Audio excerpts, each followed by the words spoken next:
Welcome to the Your Business Untethered podcast, a space for freedom seekers ready to build and scale a business that supports their wildest dreams, even while traveling the world. Hi, I'm Dina, creator of Way of the Founder, and your host. I imagine this podcast as a space where aspiring and established freedom entrepreneurs come to forge a path towards purpose, financial freedom, meaningful impact, and location independence. I'll be your guide as we defy the norm, heal old conditioning, and step into the leaders we were born to be. I myself am a firstborn, a daughter of divorcee, sister, girlfriend, professional coach, nomad, and expat of a decade plus, as well as yoga aficionado and energy healer. In my previous career, however, I worked a 9-to-5 as a professional fundraiser for American orchestras. Can you believe it? However, I needed more. I needed more freedom in my life. So 5 years ago, I called quits on resume success and claimed back the reins over my own life.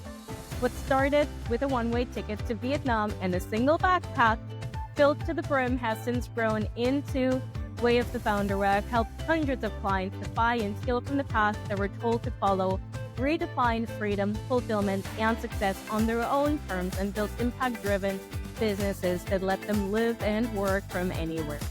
Join me each week for deep dives into leadership, strategy, and mindset, as well as healing that fuel the untethered CEO. That's you. Whether you're building your dream with a coconut flight ticket, wine glass, or coffee in hand, you are in the right place. Let's dive in. Hello, and welcome back to the show.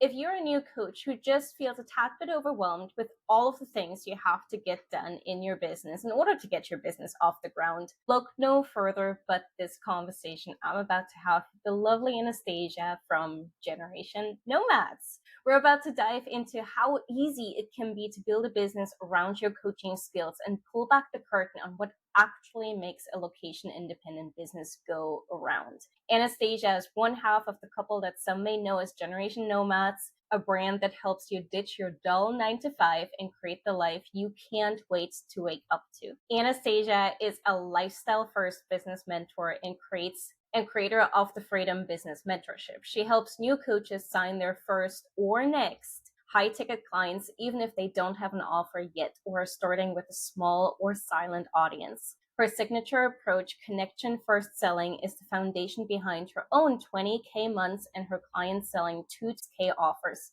without pushing, without chasing, and without relying on lucky shots. Before this, she spent years working with fast-paced unicorn tech startups and VCs, helping bring million-dollar digital offers to market. Now she brings that strategy into the hands of purpose-led coaches who want to build a business that actually lasts. She also just returned from what seems to have become known as the Burning Man for Frempreneurs, a conference held by the amazing Shoshona Ravens, Living Brave Life. And I'm literally looking up at the screen and I can tell you're still glowing from that conference. So I want to hear about it. And Anastasia, she lives in Portugal with her family right now. Now, what I personally truly adore about Anastasia, and that's the reason I asked you to be on the podcast, is that in working with new coaches who are ready to turn their passion into a location-independent business, you really focus on connection first. Don't just focus on virality or any of the other things. You really focus on connection first. So I'm super excited to dive in today. Welcome to the show. Thank you so much for the beautiful introduction. While listening to you, I was already feeling the excitement just rushing up, and I wouldn't want to be anywhere else. So thank you so much for having me. I so appreciate you making time for this. So let's dive right in. First question I have for you is, what is the number one mistake new coaches make when they come off their certification and jump right into business creation? And with that question, I love this question because we're diving straight in. And where I want to take this is kind of, think about, we're living right now in a world of AI, right? So any information is available at your fingertips. Like you can go into ChatGPT, ask them to pretend to be, the best business mentor, the best consultant, the best copywriter, whatever it is, and get like a full-fledged, amazing strategy at your fingertips. But what actually happens when you feel like you're doing all of the things, you're doing all of the busy work, and you're feeling like somehow it looks like, Daisy here on the left and Lola on the right, they seem like slaying it, but it's not happening for me. And the thing is that the clients that we're working with, so at Generation Nomads with my partner in our business, the clients that we love to serve, they are the ones that went through a personal transformation that impacted them so deeply that they feel like,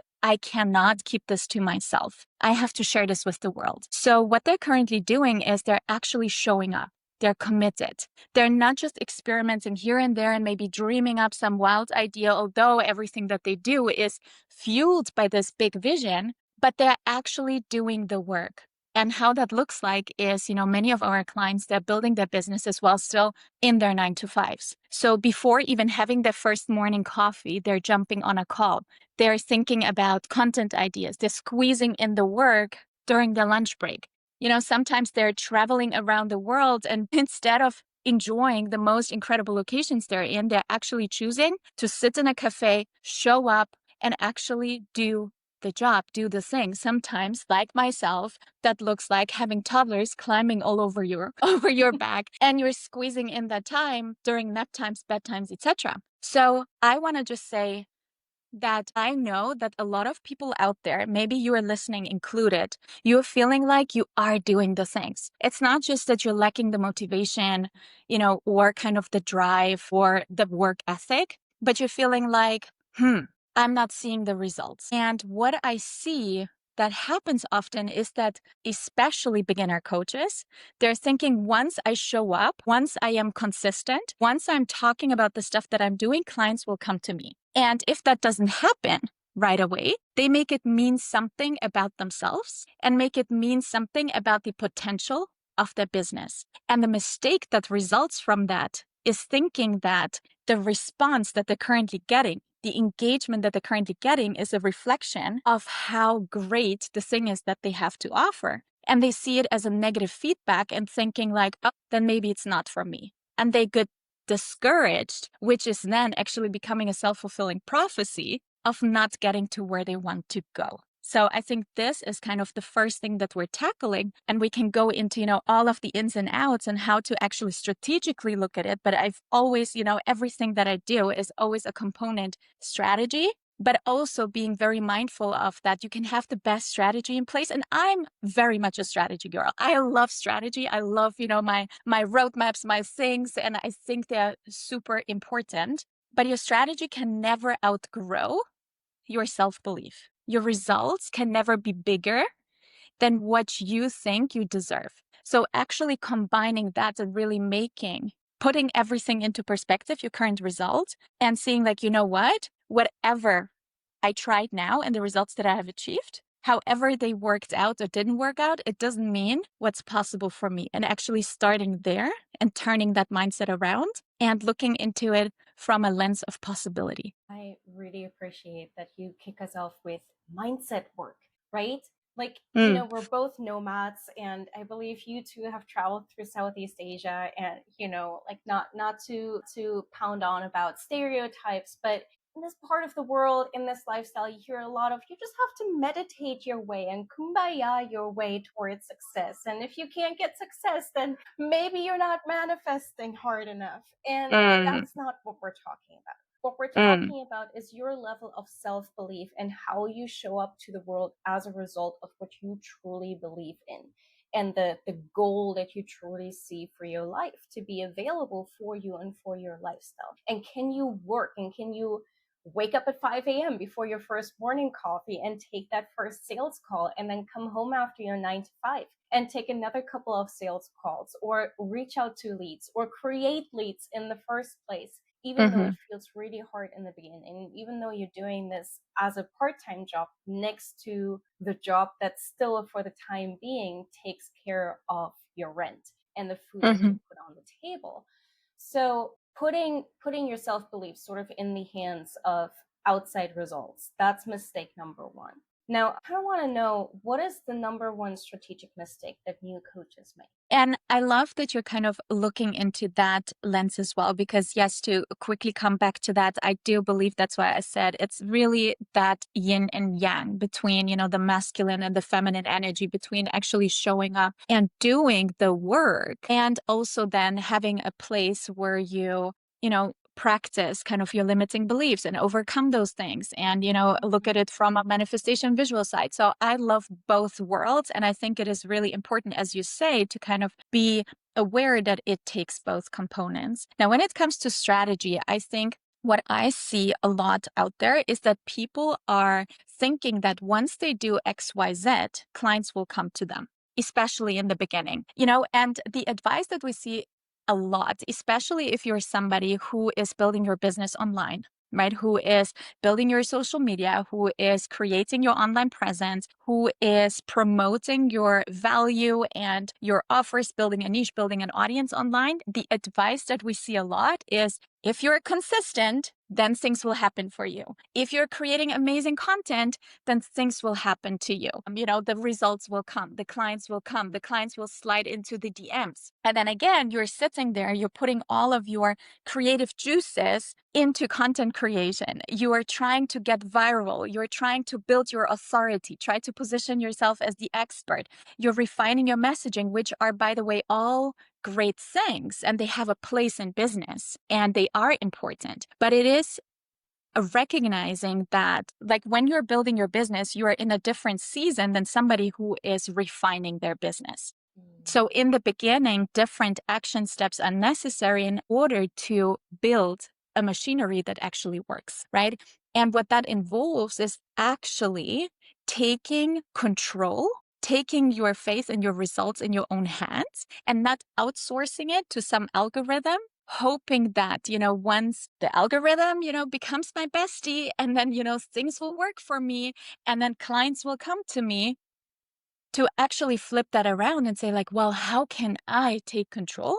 And how can I recognize that, no, it's not that people will come to me once they're ready, but it's actually my job to connect with them and to guide them towards readiness. I love that so much. And thank you also, Anastasia, for highlighting the difference between the strategies required to scale a business versus the strategies required to get a business off the ground. I see it all the time with my clients as well. And I'm sure that's a conversation you have day in, day out as well, is, hey, wait a minute, all of the things that you're doing right now, they're fantastic for about 6 months from now. But let's make sure that we get you clients first. So then everything else, the messaging, the content creation, the automated lead gen, that becomes so much easier once you've actually done it a few times, by hand, manually, by reaching out to the person, by actually having a name on a list, on a piece of paper or in mind, and saying, this person would be fantastic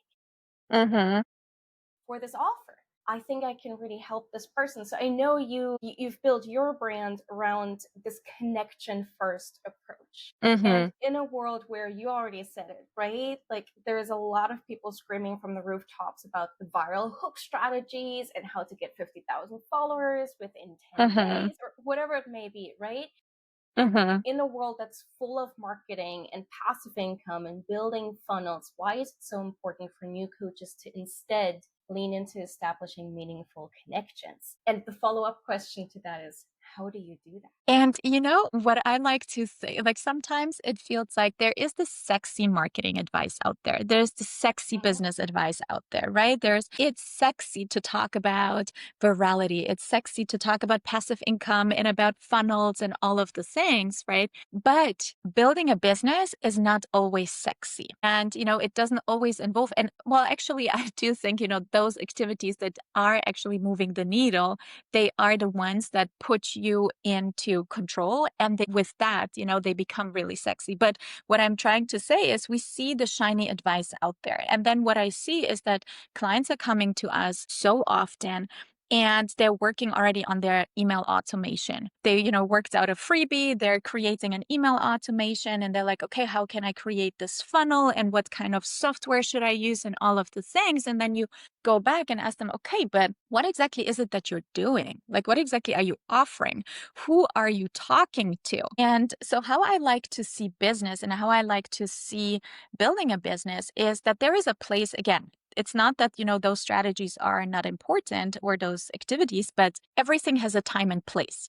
So if you I like to use the analogy of a skyscraper. So imagine you're standing on ground zero and you want to go to the top. You cannot just magically fly to the top. You cannot just teleport yourself to the top.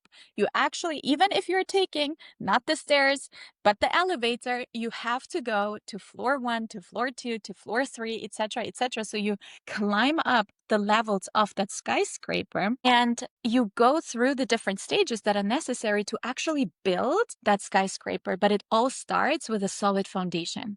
You cannot build an empire on something that is just wobbly. So we need to start with that foundation first, because otherwise you're creating something that is just not stable and is just crumbling and folding. So now what I see as the stable foundation is what I mentioned, being very clear about what it is that you're doing, for who you're doing it, and how to actually get in touch with those people. So this is where, connection first selling, what I call connection first selling, comes in, based on the belief that your business your results can only be as great as your understanding of your ideal clients and what it exactly is that they need. And that starts by knowing your people, by really understanding what makes them who they are. And that does not mean filling in an ideal client worksheet, right? Because all of those, all of us have done that before, right? Probably if you're listening, you filled in your ideal client worksheet, you've probably refined it, you sat with it for a week, you maybe, went back to it, and then you feel like, okay, that sounds good. You ran it through ChatGPT, they gave you some, great tips. And then you're like, okay, good, I understand now my ideal client. But what I'm always talking about is going 10 times deeper, knowing your dream client 10 times deeper so you can convert 10 times faster. Because the thing is, and that is not a criticism, but that is just a natural thing, which is when you're starting out, you don't know your ideal client yet as well as you will know them in the future. Meaning that you don't know yet what is exactly really beyond the surface going on in their mind, in their heart, in their behavior, in the circumstance that they're in the identity that they create for themselves. What is really going on that deeper level, right? So that is the first thing, really understanding who they are. The second thing is realizing that, especially in the beginning, and this is also one of those non-sexy things that the business coaches are not so much talking about publicly, but still, if you're talking about successful entrepreneurs, the 6 and 7 figure coaches and beyond, they will all tell you that their first clients most likely came from the network. Their first clients came from, whether that network was people that they knew them, personally, whether it is somebody who was already in their audience, it's people that are already in their world. Why is that? Because in order to build trust, in order to convert, you need to actually have that know, like, and trust, right? So where do you have that is already people in your world. Now, again, people, when they start out, beginners, they're focusing so quickly, they're jumping to, I just have to be visible and I have to get in front of more people.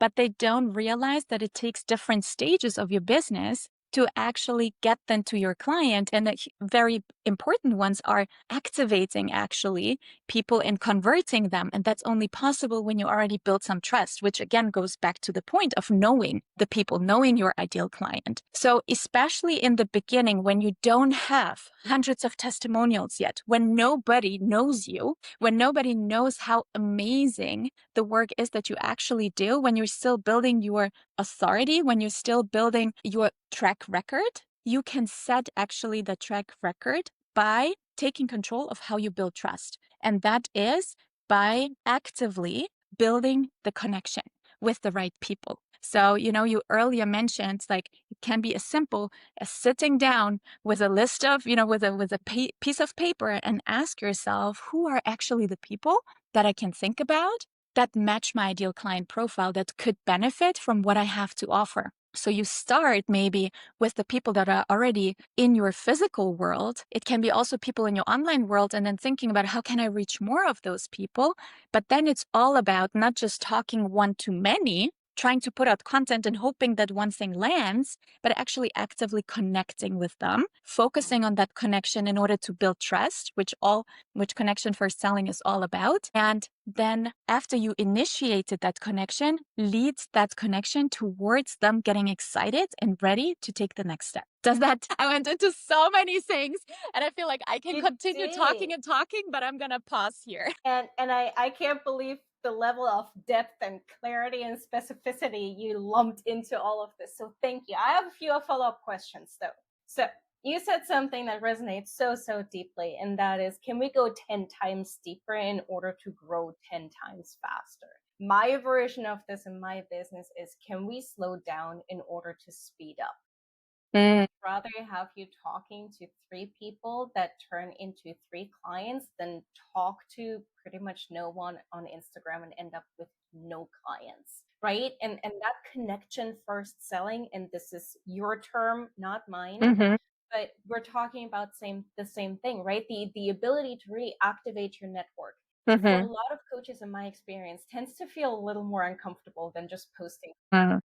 Now, even just posting content, there is a level of discomfort we have to jump over. But wait a minute, now I have to sit down and talk to like Anna over there about my business. Now suddenly the fear of rejection is that much higher. So I have 2 questions for you. One is, how do you connect with Anna? What do you say, and how can you get over the rejection? But then also, how do you get to know your ideal client 10 times deeper? Can you speak to both those things a little more? Yes, and I think that's such a great question. And actually it brings me back when you're mentioning that discomfort that, comes with actually reaching out and connecting. I can feel that. Like I see you.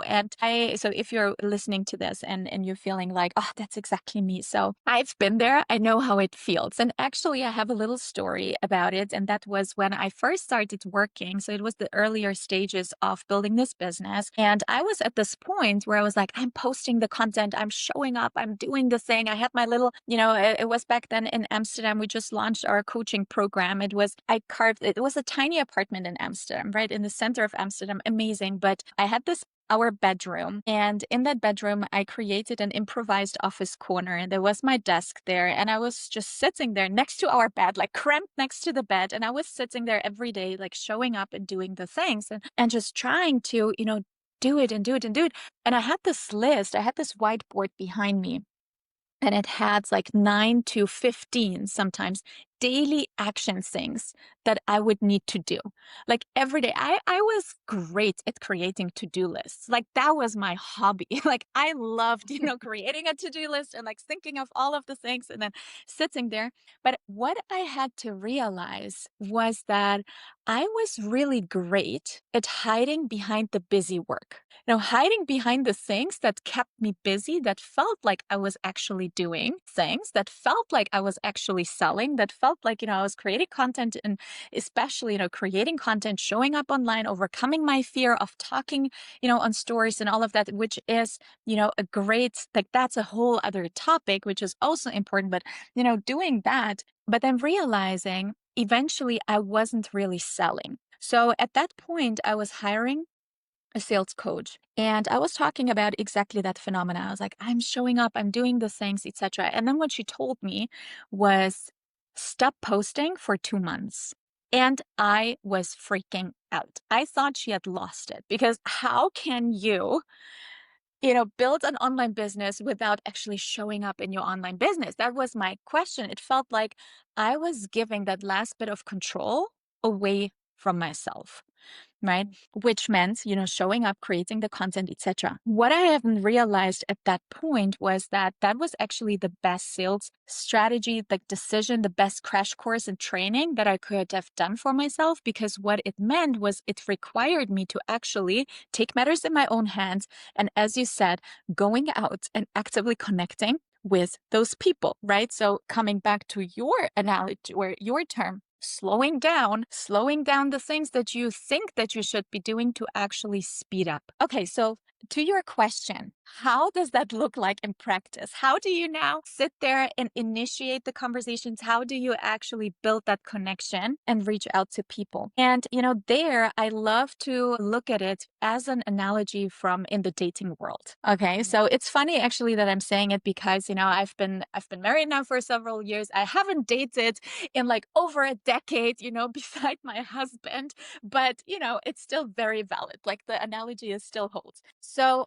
I like to see it is imagine, and this is how often people are doing, DMs and kind of connecting with ideal clients or sending messages out there. They feel like, okay, so I'm supposed to sell now. I'm supposed to like go out and connect and tell them what I have to offer. And then you're becoming, that creepy guy in this bar who is, looking at you, and they establish the first eye contact, and then, they come over and they're like, okay, your place or my place. It's like, ew, nobody wants that. It's, jumping too quickly. So continuing with the dating analogy, how does actually great connection in the DMs or messages, whatever, platform you're using look like, is you're actually really building a casual, natural, human-based conversation.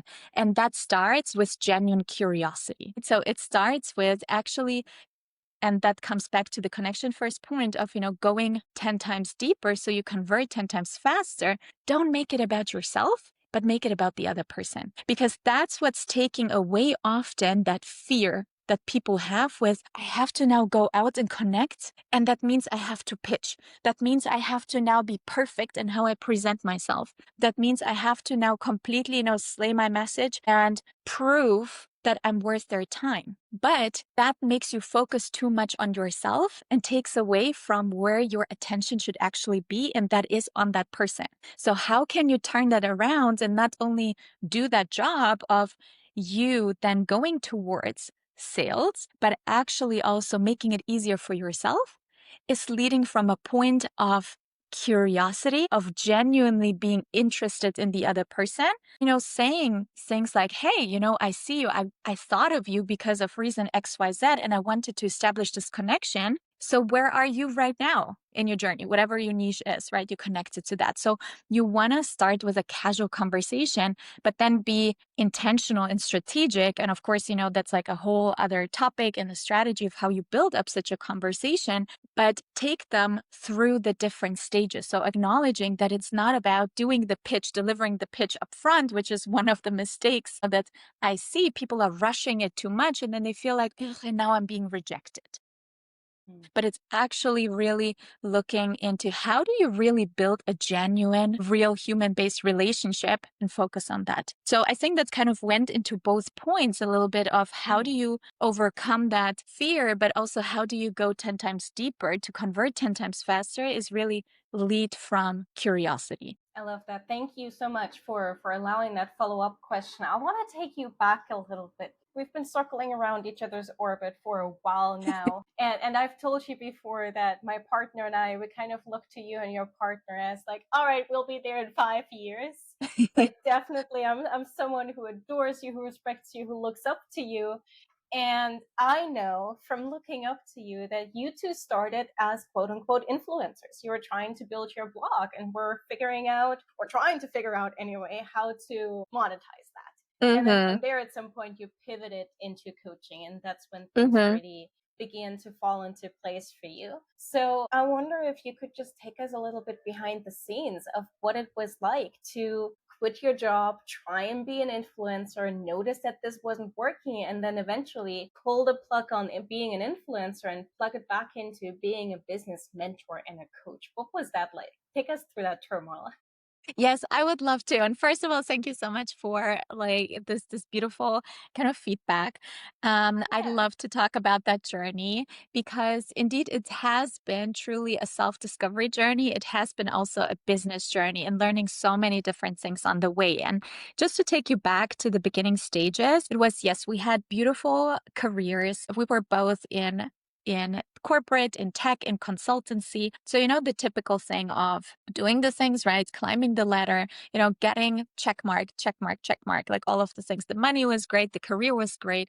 There was nothing to complain about on the surface, like on paper. On paper, everything looked great. But we also knew that, we wanted more. We wanted, first of all, starting with more freedom. And obviously, everybody has their own definition of freedom, what freedom means to them. Over the years, my personal definition of freedom has also changed slightly. So also, allowing yourself to let that evolve with you. So back then, what it was at that time, which was a few years back, like 2018 already at that point, our definition of freedom was to experiment and try something entirely different. Travel the world, see the world, experience different cultures. It was always on our vision board to do a round the world trip. And, with career growing and you're kind of climbing up the ladder and you feel like it's not the right time. And now the next possibility comes around and you're making better money. You're able to go on business trips and on great vacations and, go to the restaurants and you feel like, oh, now do I really want to give all of that up to actually live that dream?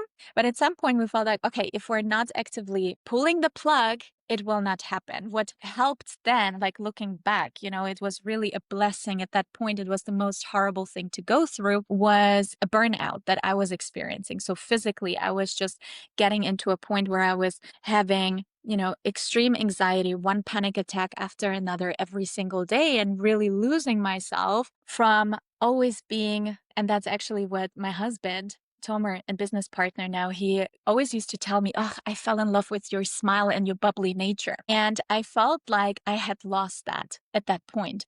I was just going through life fearful, fearful of interactions, fearful of anything. I remember sitting in a business meet, like in the corporate meeting, in the team meeting, and they were going one by one, like everybody had to pitch in kind of if they had a question or something like that into that meeting. And the first thing was you needed to introduce yourself. So state your name and your question. And I remember sitting there in that chair, waiting until it's my turn. And all I could think about was, damn, what's my name? I forgot my name. And I got so panicked. So that was the level of, anxiety and kind of inner turmoil that I was in, where my brain was so clouded. So at that stage, it was the only decision for me to kind of get out of that environment, right? Sometimes in order to change kind of how you feel and how you think is kind of get yourself out of that environment. So that was the right step for me. And we left and we traveled. So we went traveling full time for nearly 2 years and on a mission to figure out what it is that we wanted to do. So naturally, we started a blog. That was kind of the fun, sexy thing to do. You just start a blog. And it was fun. It was great. We started our Instagram account. We started sharing our adventures very soon after, because Tomer, he was always, the guy who was saying, let's just try. Like, what can we lose? And we started pitching to brands. So we started pitching to brands, content creation, doing different things. We were reviewing hotels, we were reviewing co-working places, and we got free stays. We got affiliate deals. So, we found things that would work, but still in terms of financials, it was not the thing that we felt like, oh, this could sustain us in the near future. So we built a blog to 200,000 readers, which was a great achievement and something that we didn't even imagine at that point.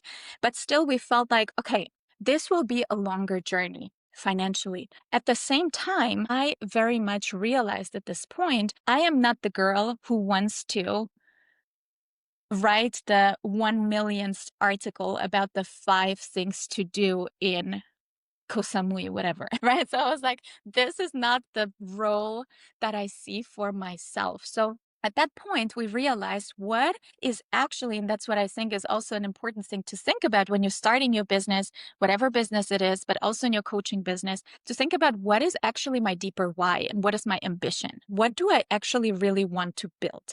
What is important for me? And what we realized was that, yes, we want to create something that provides for us, that will not make us need to go back to corporate, that actually in a more nearer future can help us build a sustainable financial basis, That was an important thing. But we also wanted to create something that feels fun, that made us feel fulfilled. But also what was really important is what kind of legacy did we want to build? And we realized that that legacy, that impact that we wanted to make on the world was deeper than reviewing co-working spaces. So that is a very personal thing. Obviously, what feels right for me doesn't have to feel right for, you, but that's something that we realized. Now, we stumbled actually into coaching because at that point we had a connection and a guy was saying, hey, you're traveling now for so long. How do you really do that? And we got the questions, all the time. Like, how do you do it? How do you finance it? How do you,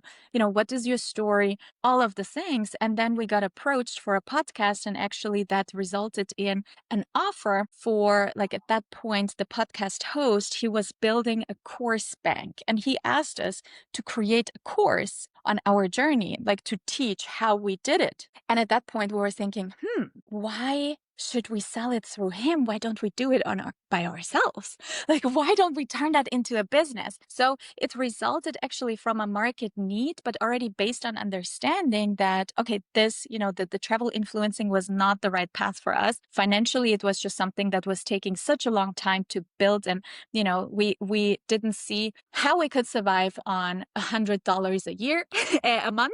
Sorry. And we're like, okay, this is not working. Like, oops, So we were looking for a better business model, a faster business model, but also something that we felt like was making really an impact. And coaching allowed us to really combine all of those values and ambitions into one and really start creating an impact while changing other people's lives, as well as creating the life that we really wanted to live. What did you want? I love this question because I could take it into so many different directions. But what I want to say, I think so. The ins and outs of building your business with your partner. Well, how I see this, and again, this is something very personal, and I know that many people, they might be, listening to this and feeling like, oh, this is the last thing that I see myself doing, right? And that's absolutely valid and fine for you.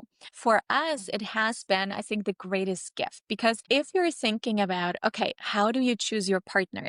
Or who is your partner? Is somebody like your trusted advisor, your friend, a co-creator of your future, a co-creator of your life, right? It's somebody who is sharing a certain ambition, value that you have. It's your co-creating with them. Now, I see business very much as something that is integrated in my life and in my lifestyle. So for me, I don't see it as in like, okay, we're separate entities. I have my life and I have my business or my work, and I have to separate those and I have to balance, and create a work-life balance. It's an integration. It's who I am. What I do is who I am, and I love doing that, right? So I don't see that very hard split between, I do this at that and that time, and then this and that at that time. I still, even, when in our private time, when we're not on client calls, when we're not, having amazing podcast and, conversations like this, when we're hanging out, we're still, thinking about where does our life go in the future? What is the impact that we want to make? What creative ideas do we have? So it's a kind of a part of who I am and who we are.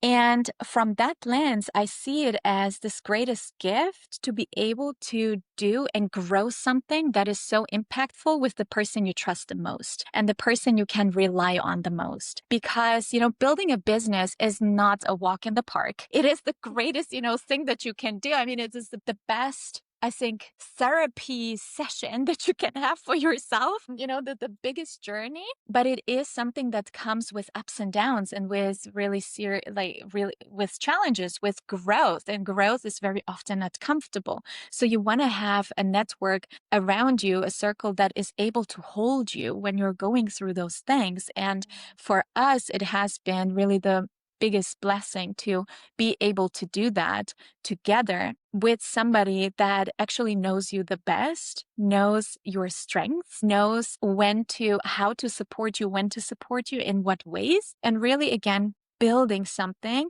that is so much bigger, and that is creating not only a business, but creating a life vision. So I see those two going very much hand in hand, which doesn't mean that it doesn't come with challenges, obviously, right? It's kind of aligning on things as everything. But yeah, it has been really the best choice for us. And I cannot imagine doing it without him, honestly, like just for the fun of it and for the support of it.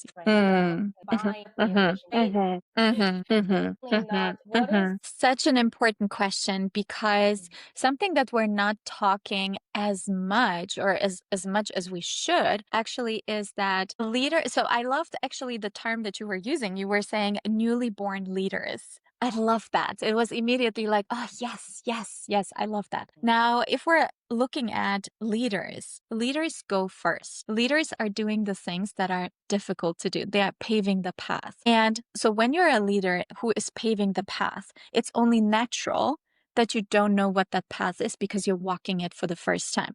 Right. So often we're expecting that I'm just starting and I need to have my roadmap. I need to know exactly where I'm going and how I'm doing it. But that's not how it works, because again, you're doing things for the first time. Now, this is where mentorship comes in, because those are the leaders that have been where you are right now, that can show you exactly how to get there faster, which again doesn't mean that you cannot do it on your own.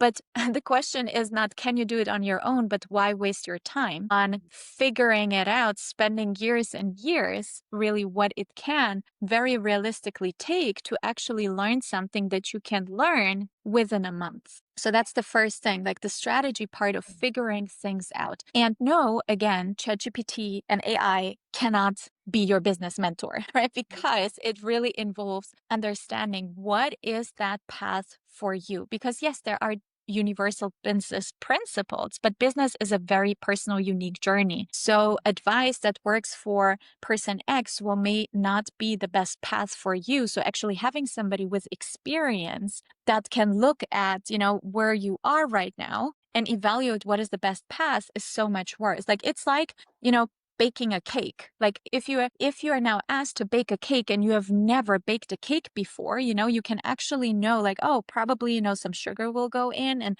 probably there might be some eggs or whatever. But how do you actually, get that recipe right? And if you have, I don't know, overdosed on the flour, how do you now save the whole thing, right? It's just really a process. So having somebody that can mentor you through it is just so valuable.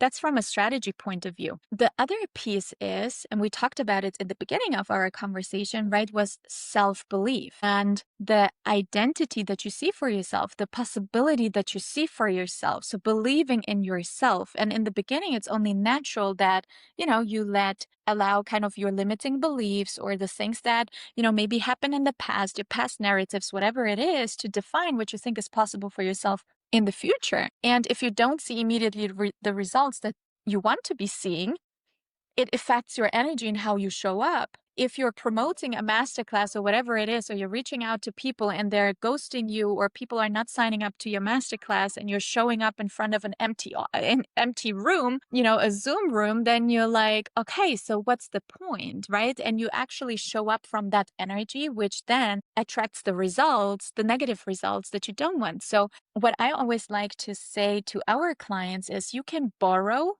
our belief. Because when we're working with our clients, we will be the ones believing in them. So they can borrow that self-belief during that time and actually, go be in that energy. So I think that is also important next to strategy, really that energy. So looking back at our journey specifically, we had our biggest moments of growth whenever we were working with a mentor. And, like at some point it has become, a general rule to actually continuously have that support. So working with a mentor, for me, it is a non-negotiable anymore. But I know that, in the beginning, maybe in your business journey, it's something that you're still wrapping your head around, which I think is just inevitably the thing that once you are becoming serious and committed to your business and you are further in entrepreneurship, you realize that it is not a question whether you have a mentor or not, whether you are surrounding yourself with the right people or not. It becomes a non-negotiable. It's just something that becomes as natural as brushing your teeth. So that's how I see it. 100%. Yeah. Exactly. Why not do it in a way that is actually fun and also get in the room where people stretch you? It's really about getting into the room. Like you want to be the smallest fish around the table. Like earlier we were talking about when you went in your beautiful introduction, you were mentioning that conference that I just been to, right? A Living Brave Life.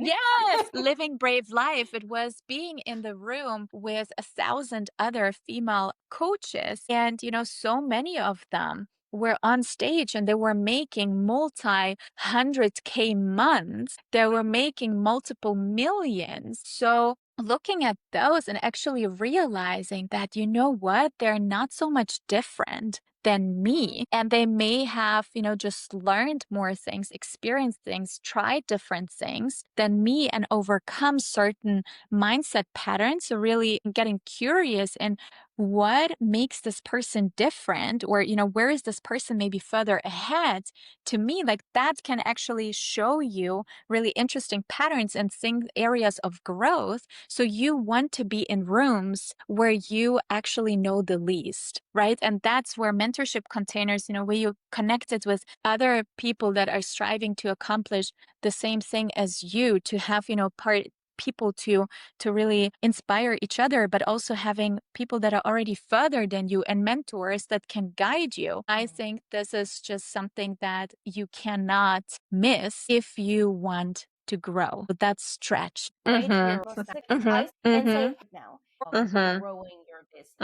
So that's a really great question, because as we were focusing a lot indeed on connection first and, the taking control and all of that. But with all of that, it's still important to note that building a presence, like building your front, if you want to call it this way, building your shop. It used to be in the physical world, you would have your shop and people can come in and see what you're up to and what you have on offer. That's what we're doing now in our online world, right? So I like to always look at it as look at your Instagram account basically as your shop, and when people are coming in, it needs to be super clear what you're selling, and, they need to get the vibe and they need to feel like, okay, this is the person for me. So it's, it is important. And I love content creation. I love messaging. I love all of the things like branding, all of the stuff. So when is it important? I think there are different, so it's not, there is no right or wrong. Like, some people are starting actually with first their audience and then they're creating the offer. Others are with offer and audience. I think what is important to note is that you want to build an audience of the right people. Right? So instead of just thinking, how can I get as many people into my shop? It's, will this person be freaking interested in what you have to offer in that shop, right? So it's being intentional about what are the people that you want to call in. Now, the more clarity you have around that, the more intentional you can be in actually creating output, creating content, creating your positioning in a way that attracts the right people. So that's why I'm always saying when new coaches, clients are coming to us and they're saying, oh, but I don't have an audience yet. And, all these things. It's like, great, because we can start now in a way that actually brings the right people into your world. Now, how do we do that? Because yes, one of the things, and we cannot ignore it, is that the online world, the online coaching space, online marketing like Instagram, it has been evolving over the last months and years. So the strategies that have been working a few years ago may not be the go-to strategies that you want to now implement in your business. So yes, the dance floor is busier, right? The dance floor is busier, but you can still connect with people. Now, how do you do it? Like often people think, again, bringing us back to content creation is like, oh, as soon as I put out content, it means that people are noticing me. But, content has also evolved. It's not necessarily anymore always a growth tool, but it's more a connection tool. Often, so where you're with the audience that you have, you're actually intensifying and nurturing that relationship. So it's also important to make that distinction and understand what is actually the purpose of my content. So that's, a whole other world to dive into. In terms of how to how to build your audience, again, it comes to connection. And we can do connection one-on-one, or we can look into who can connect us with the right people, right? And having not only, doing personal outreach to potential ideal clients, but actually looking into where are spaces, what are creators and coaches and experts that are actually talking to the people that I want to reach, and building the connection there as well, right? Connecting with the ones that can connect you further. So that's why I'm so obsessed with connection first, and why it is such a big foundation of everything that we do, because it spans in all different areas of business. And also with audience growth, it's like, yes, you can connect with that individual ideal client one-on-one, physically, online, but as well as looking into what are smart ways, so working smarter, not harder, to Of leveraging other people's audiences, right? It's not about going into competition or poaching clients. It's about adding value to already established audiences. And Mhm. that truly is in a way of weird AI videos is for sure is the way to go. And it's an easeful way and it's a fun way to be able to build your business alongside colleagues that become friends.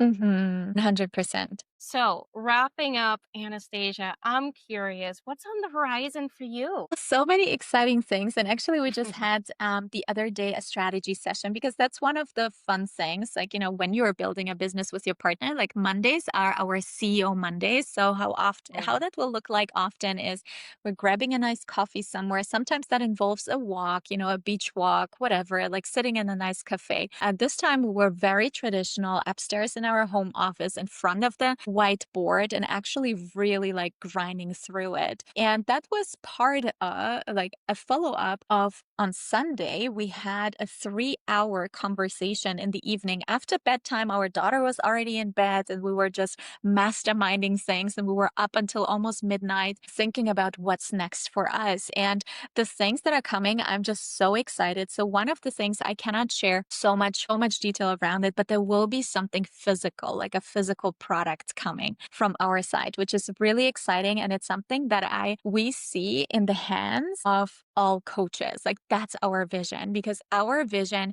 is really to empower coaches, empower those people that, as I mentioned, they have this burning desire on their heart to change not only their lives, but the lives of others, to really help them see that it is possible for them. So you will see us also on more stages talking about the connection for selling piece and all of the things. That's really exciting things that we're looking forward to, besides next to, of course, always optimizing, growing our own community. Freedom Business Mentorship is becoming bigger and better. We're adding things to the program. So a lot of great stuff happening there. Yeah. Amazing. You already talked a little bit about it, but I can't help but ask, and also it's just a standard question that I send all of my guests off with, and that is, what does freedom mean to you? I love this question because it is so indeed personal to probably every single guest. Freedom to me means, so in the actually simplest way of how I see it, is going through the day feeling like this is exactly what I want to be doing at this moment in time. Not feeling like your calendar is built from out of things that you just dread, that you cannot wait to get over with, that you feel like I need to go through this so that I can get to actually the fun part, which is my weekend or a trip or whatever it is. But actually creating such a work and life integration that it feels like I want to be doing exactly the thing that I'm doing right now. And in the most practical things, it's being passionate about the work that I do, being able to serve our clients and seeing the results actually manifest in their reality, but then being able to do that while I'm sitting looking at the ocean and, sitting in my favorite cafe while my husband is teaching our daughter to ride the bike, which was just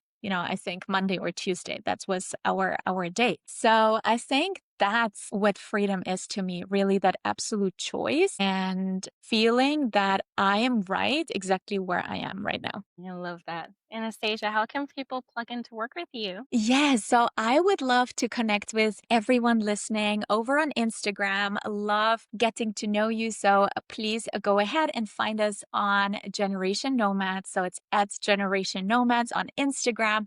Would love to connect there. And if you would love to learn more about the topics that we dove into, specifically connection first selling, how to know your dream client 10 times deeper so you convert 10 times faster, even if you're a beginner, if you're feeling like right now my engagement is dead, or I have a little small audience, or I'm doing all of the right things, but why are people not coming? How can I connect? How can I learn about them? The best way to actually dive deeper into some of the concepts that we talked about today and really learn the how behind it is through our brand new 4-part audio training, which I'm so excited to share. So it's a little bit, you can plug it in. It's kind of a podcast format. So 4 episodes that are going into the different aspects of connection first selling. You can just listen while you are taking a walk, while you're on a ride somewhere, whatever it is, and just really learn how to connect with the right people so that you can go towards clients. So let's drop the link maybe in the show notes. Would that be a good point? It'll be added to the show notes for Okay, sure. awesome. So I think that's the best place to really dive into the topic, some of the topics that we talked about today. I can attest to this. I listened to all 4 episodes on the walking pad just a few months ago, and it's a really, really good collection of audios, and it's in depth to it. Like, you're not one to hold back. You definitely don't keep in there. So